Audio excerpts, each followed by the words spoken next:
الاهلي بيفوز على سيراميكا وبيتأهل الى نهائي كاس السوبر المصري ضد الزمالك. طيب انا هفسر لك الشوط الاول والشوط الثاني. الشوط الاول كان بصراحه اداء النادي الاهلي وحش واداء سيراميكا افضل بكتير، وانتهى 1-1 والاهلي جاب جون من طاهر محمد طاهر. بصراحه في نسبه حظ كتير، لكن سيراميكا جابت جون ما فيهوش نسبه حظ، وبصراحه عاش على سيراميكا قوي لان سيراميكا من الفرق المجتهده في الدوري المصري.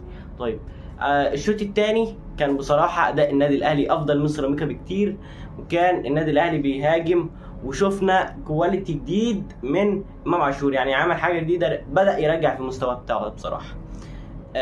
لكن الخط الوسط بتاع النادي الاهلي بصراحه ما كانش زي الشوط الاول، اختلف شويه.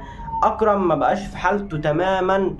انا نفسي بصراحه نجيب خط وسط، نجيب وينج، نجيب بديل لوسام، عشان لو وسام متصاب فحرفيا انت كده خلاص، انت مش هيبقى عندك حاجه حرفيا.